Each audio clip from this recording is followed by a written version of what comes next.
Welcome, Friend Group Fantasy Football, to the first quarterly podcast. I am your host, Chris Cavoli, joined here by my co-host, Andrew Karpinski. Hi, everyone. How you doing? Good to be here. We are living the dream. We are about 3 weeks in. We're recording in the middle of the Monday night games, just for clarification, but we are marching along. It's been a fun season so far. For some, not for others. That is absolutely true. And we got all of your opinions as well. We got some great feedback, some super interesting write-ins, a couple landslide votes, undisputeds on some questions. But we're going to just jump in, break down kind of what the owners are thinking across the league, who's in, who's out, who's taking home the cookie cake, who's taking home the trophy. It'll be good. Who's going to be flushing down the toilet. Absolutely. That's an important thing to consider. Yeah. So, first thing up we wanted to look at was who is all going to be making the playoffs per the owners, right? Yes, this was the owner's choice. We did get 8 responses, so the 4 owners that did not respond,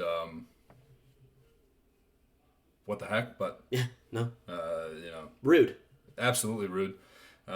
Fortunately for you, though, this was anonymous, so we don't know who those folks are. But we'll just go right into it. So the 6 teams that were most selected by you, the owners, with a total of 8 votes. So all 8 people that responded to the survey selected Avada Kamara to go in the playoffs. Wow. A unanimous verdict. Impressive. With votes of 7 for each team, the Butt Farts are projected to sneak it in. Nice. And the Blue Hawks are also projected to go to the playoffs per the owners. Next up with 6 votes are the Navy SEALs. And then with 4 votes each, the Jersey Chasers and Fighting Carps, selected by the owners to go on into the playoffs. I promise you I did not vote for myself, and that was 4 other people other than me that selected me to go to the playoffs. That is crazy. Now, I think this is a good opportunity to understand probably players' bias or owners' bias. I think, what was one of the names you said? Brian Holcomb's team? It was not. See, I think that's crazy. If we can jump into some of the snubs there, I think Brian Holcomb had every right to be marching in to the playoffs. He's been playing some good fantasy football. I 100% agree with that. I mean, if you look at his roster, it is good from top to bottom, and the bench is always good, which unfortunately has been his issue, is that his bench is always fantastic. But when you look at who he's got, Justin Fields, a dude that, has not been performing as well as he would have hoped to this year, having some issues with the coaching, but a guy that will be able to get a lot of rush yards, a guy that will be able to have a lot of rushing touchdowns. And then you move right down into Christian McCaffrey, CMC, best fantasy football running back out there so long as he can stay healthy. Absolutely.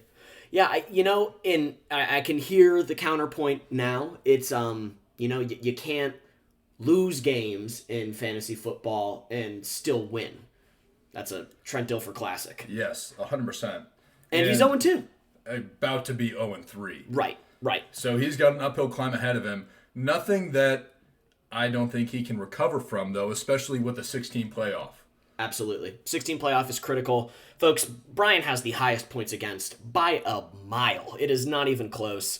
And you got to think, though, with, more time coming down the road, 16 playoff, you could probably right the ship there. And just coming off of a big trade as well, picking up Michael Pittman. I mean, that's a big-time deal. Like I said, the bench is great. Ayuk right now hurt. Once he comes back, that's a solid guy that's going to be in his lineup every single week. I really like Brian. I personally picked Brian to make the playoffs.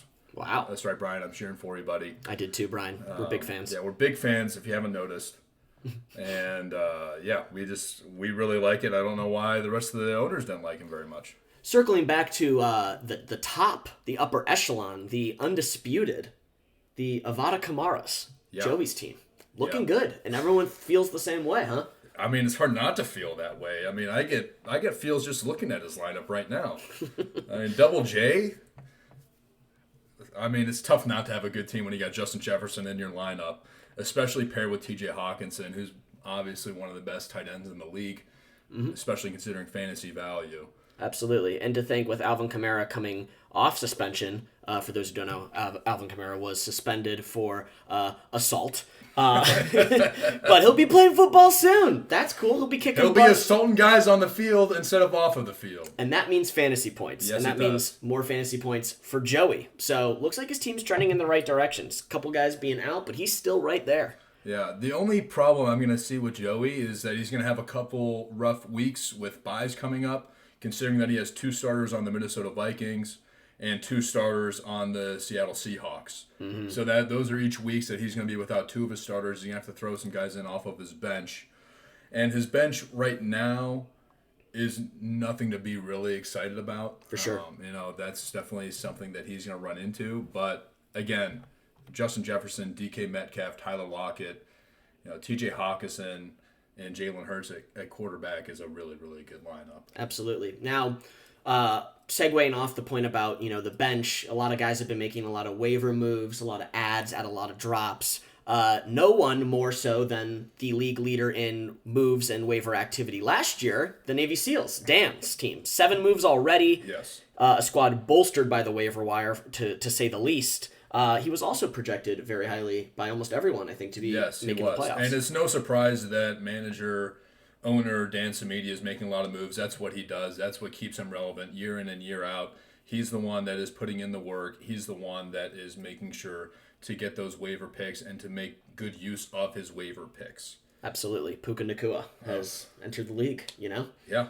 He has arrived. And with Cooper Kupp sitting on his IR. Oh, man. I forgot about that. Ready to make a big move either way. And, as a representative of the Benchy Committee, I would like to announce I've collaborated with the chairman of the Benchies, Dan himself. We agreed that Devon Achane, Devon, I don't even know how to say his name. Yeah. Beats me. The guy who scored 51 points on his bench, that guy won the Benchies this week. So congratulations, Dan. You deserved it this week. All right. That kind of covers the playoff outlook. I think, though, we talked about some winners. Let's talk about the winner. Who does the league think is taking home the trophy this year? Yes, the league owners have spoken, and coming in with 3 votes, 3 owners have selected the Hudson Blue Hawks to take home the championship this year. Wow. 2 owners selected Avada Kamara to rise up victorious.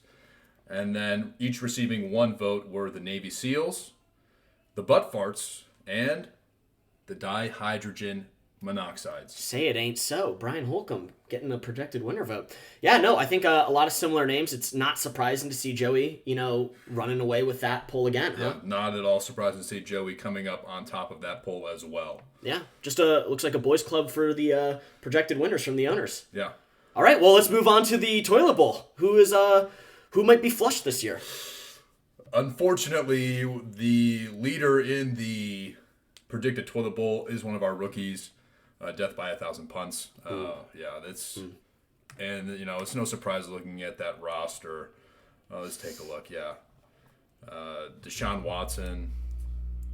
Bad vibes. Yeah, really bad vibes on and off the field. Truly. Don't really love the production he's been able to give.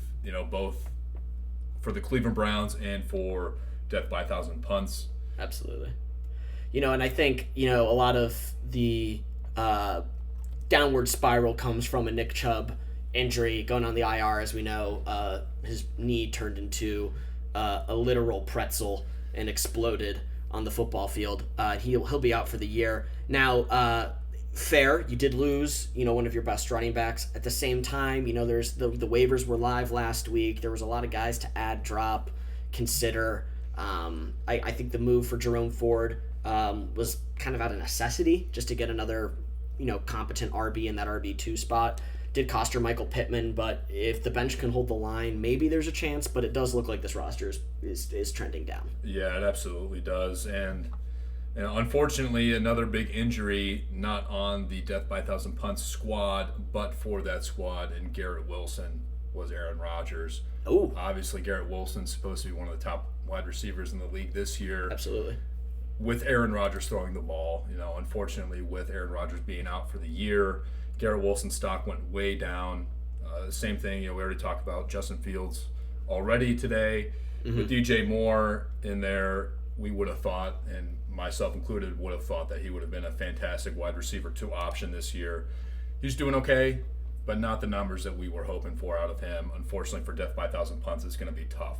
Absolutely. Yeah. So, well, Reagan, I'm rooting for you so much. I think you got this. But it doesn't feel like our owners agree. No. And I will say for death by 1,000 punts, the shining star is the early draft pick, Justin Tucker. Oh. Yeah, well, hey, he's a good kicker. Just missed a 61-yarder yesterday. Yeah. But, hey, worth that pick. Absolutely worth the pick. It's never too early to take Justin Tucker. Who else was rounding out the bottom of the... Yes, so coming in with 2 votes for the projected toilet bowl loser is the dihydrogen monoxide. Just all over the place. People cannot make up their mind on Brian. I think we spoke our piece. But I believe that Brian's team is the only one that makes it on all 3 pie charts from the Google form. That's impressive. It is. It really is. It really goes to show you what kind of team and manager that Brian Holcomb is. Yeah. Hey, always leave them wondering what your next move's going to be. Yeah. And then each coming in with 1 vote. The Chosen, Jordan Addison, and the Fighting Carps. Now, one of the teams you just mentioned was one of the teams I wanted to talk about. The Chosen. Woof. The injury bug has come to town, and it has bit that roster to shambles. I'm looking right now with at least 3 starters all out. I guess... Jonathan Taylor was on the PUP list at the start of the year, so not really expected to play from the start, but, a lot of inactivity here. Yeah, and unfortunately for owner David Hanatsky, the Reverend owner David Hanatsky, thank you. It is, he's going to need to start doing some holy orders on some of these guys, I think. Really not looking good. Josh Allen, of course, is going to be great, but between having Austin Eckler out, Christian Watson out, now Mike Williams out, it's just going to be tough for him to recover from that, I think. Yeah, and, the Chosen, they made a trade earlier this week with the Navy SEALs. It was tough in the moment. You could see why the trade happened out of necessity. He needed another running back to play. Josh Kelly was that guy with Eckler out, and he gave up A.J. Brown, who's currently having a very good game already, for the Eagles, but the downside was he got Mike Williams as compensation plus Josh Kelly. Mike Williams tore his ACL. Yeah. First game on the roster. Really, really tough. Really, really tough news for the Chosen. Fortunately, though, for the Chosen, Cortland Sutton, one of the bright sparks for that Broncos team. Yeah. That just gave up 70 points on defense. Hey, you don't lose points being on the offense of a team that gave up 70 points. Yes, very lucky for David that is the case. Absolutely. So, yeah, it's this always happens in fantasy. It's injuries, right? It's your first round guys, they go down, your waiver ads didn't pan out, or your later round draft picks are just, their floor is their ceiling, and you just kind of stumble 80-point week after 80-point week until you end up at the toilet bowl, right? It happens to the best of us, Chris. It really does happen to the best of us. Has it happened to you, Andrew? Yeah, it has. Well, that is tough. Well, now we're going to take a quick break, everybody. We have a very special guest coming up. Yes. Joining us live, it is going to be rookie owner Reagan Corsi. All right, Front Group Fantasy Football, welcome. You can see our faces now. To our interview with rookie owner Reagan Corsi, the one and only, voted most likely to know what every starting quarterback's wife looks like by me, just knowing what she does on the couch during football games, and second best rookie owner so far through the start of the year. Yeah, I mean, I don't know what else more we could say about that. That itself is an accomplishment. Yeah. To be second place among 2 rookies. Yeah. Well, you did it. So, just a couple questions for you. Are you having fun? I'm having so much fun. It gives me a reason to watch football other than to look at the various men. How does that make you feel about yourself, Chris? I felt better, Cart. I felt better. So, Nick Chubb injured. That was been something hard for you. You're learning what waivers are. Has there been, what's been kind of the learning curve from adding and dropping players, making trades? Like, how have I learned what I need to do? Are you feeling like fantasy football is daunting, or are you feeling like you're understanding what's going on? Yeah, I used to look forward to football every week and watching the different games throughout the week, but now I find myself dreading it because I'm afraid of what my score might be without Nick Chubb. I've been there before. Don't worry. It's really, really uncomfortable, very sad. I feel like I don't have much to look forward to. I wish I could say it gets better, but it doesn't. That's probably why I was voted most likely to lose. You were voted most likely to lose, according to the polls. Yeah. Well, on a more fun note, there's been some pop culture buzz surrounding certain NFL player from Cleveland Heights, Travis Kelce of the Kansas City Chiefs. I'm sure you're very Death by a Thousand Punts, a Taylor Swift reference. Yeah. Talk to us about it. What's going on? I kind of feel like I predicted the Travis Kelce Taylor Swift romance by naming my team after a Taylor Swift pun. Okay. I'm not gonna lie, I did not think that her type was big burly NFL superstar. I thought her type was more of the artsy, quiet man. But I'm very happy for them, and I hope that they bring out the best in each other, and I hope that I see more NFL football chic out of Taylor. I'm looking forward to seeing the different outfits. This is my Eras tour, if you will. Oh, love that. Right. You know, so Question: will you or will you not be sending over a trade request for Travis Kelce? Oh, you know what? I should. I don't Yeah. know what position he plays though. he plays tight end. Yeah, you know, you could figure out a trade. I don't know if I need a tight end, but I might consider. You need a little bit of everything, Reagan. Let's be honest. It's brutal.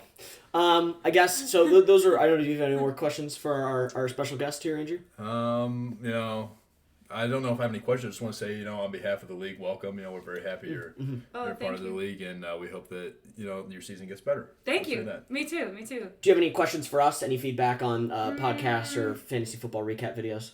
I enjoy them. I think it's a lot of fun. I don't listen to them every week, but You serious? I hear about them. Not Yeah. that long. I know. I just am afraid of what's You know how going much to time be. he puts into them? If I was really good at fantasy football, I would definitely watch them, but I'm afraid of what might be said about my team, so I just choose ignorance. All right. I'm very nice. Okay. Okay. Maybe I'll go back and watch them. Other than that, I guess I would just like to know what the strategy is if your team starts out like pretty good. I felt really good coming out of week 1. I had a win. I was scoring lots of points, and then after Nick Chubb got hurt, my team started to stink. So I guess my question is, what do you do to like revive your team? Because nobody wants to take my bad players, so therefore I can't get the good players. So what's your recommendation? What's your strategy? I think turning to prayer in moments like these is like bringing those struggles to the Lord. That's helped me through some of my darker moments. That helps with like the feeling of failure. It doesn't stop the failure, I would say. But as Ron Nowak once said, failure is not an event, it's a person. Yeah. And that person is you. And also, losers go to hell. Yeah, he said that too. If you are a sciencey type of person, you could create a time machine and go back in time to the draft and not draft Justin Tucker in the 8th round.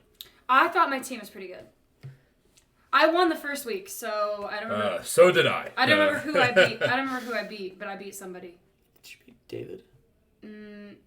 I think so. Maybe. I don't forget who you beat. I beat Kelsey.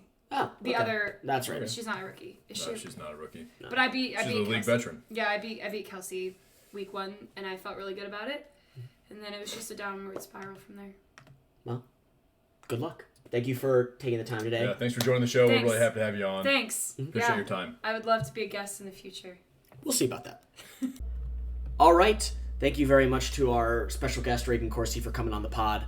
Great to hear from the rookies. And we want to hear from all of you around the league. So as we continue to do episodes quarterly throughout the season, weeks 3, 6, 9, 12, we'll be reaching out to notable players, people who've had some good starts, to ask some questions. This next segment is Who's Hot, Who's Not, presented by CatholicMatch.com. We exist to find your forever love. That's CatholicMatch.com. Who's Hot, Who's Not, presented by Catholic Match. Andrew, who is hot this week? Who's hot this week is turn over the page. Yes, we had one rookie on the show. Not very hot. We have another rookie in the league. Very hot. Turn over the page. 164 points this week. Decimating the dihydrogen monoxide is one of our favorites to take home the championship this year. Cruising our way into a 3-0 lead this year. Really love her roster. Really love what she's doing and the youth and the energy that she's bringing to the league this year. Yes, youth meaning rookie season. Yes, absolutely. Sure. Yeah. Not calling you old, Paige. My bad. Good roster. About to be 3-0, I believe. Just put up a monster 160 point. That's impressive. That's very impressive. Points on points on points. That'll get you the nod. That's trending up for sure. Absolutely. Would not be surprised to see her make her way into the playoffs this year. 100%. Awesome. My Who's Hot of the Week, in unanimous decision from the owners poll, was Joey Randazzo, hottest team manager. Yeah, not surprising there at all. No. I mean, I was like, I knew this was going to be on the poll, as we were collaborating on getting data, and I was just like, I'm scared to see any other name even be an option. Like, it's so lopsided for me. Joey Randazzo, he's who's hot.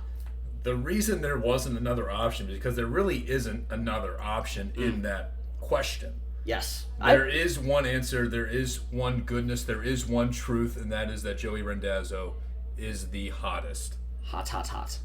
Agreed. Yes. Now, who's not? Who is not? This one's a little bit personal for me.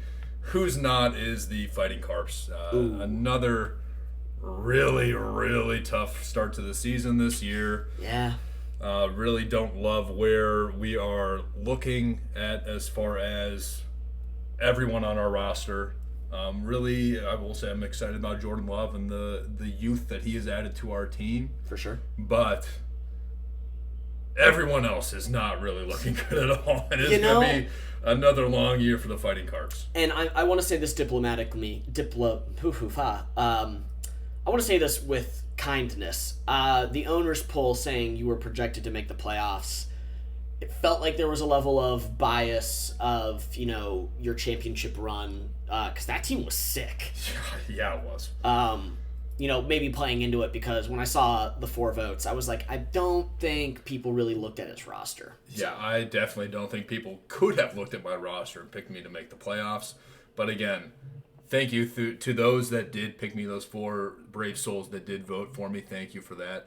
I don't know if it was some kind of joke or if you were actually being serious, but I really thank you for that. Yeah. Well, my Who's Not of the Week is going to be Derrick Henry. And just in general, the downward trend of the what's Billy's team name? The Zens? Yeah, Jordan Addison. He's 0-2. He's probably going to get the win tonight, barring a Kyron Williams flop.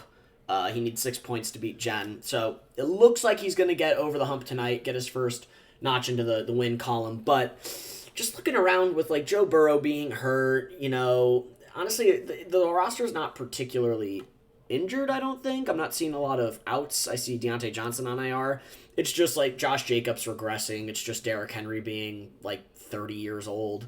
And then it's, Jordan Addison being your wide receiver too, who I think is going to be good all in all. It just looks, I worry for Derrick Henry and for some of these guys on the roster is that the floor is closer to the ceiling than we might think. In fantasy football, a lot of ceiling value is necessary. So yeah, absolutely. And with the Billy bias, Jordan Addison, a Minnesota Viking, that's really what Billy's looking at. He's not looking at the fantasy value. He's looking at the name on the jersey. And by the name on the jersey, I mean the front of the jersey, the Minnesota Vikings. Yeah, I think he drafted him in the 9th round. Dan drafted him in the 9th round, and then he was traded. Yes. Oh, that's right. Yeah, that was the James. The odds bust of Billy Olsen completing the first trade of the year.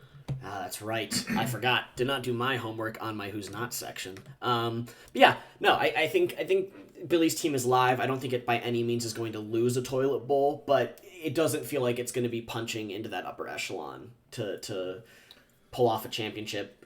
I'd say best case scenario is a cookie cake, and that's a great consolation prize. That's the best case scenario that anyone could really hope for this year. I agree.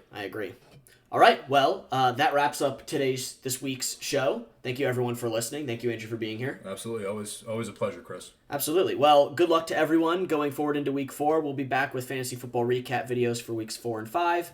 Back to the podcast for Week 6. But we're having a great season, everybody. Take care.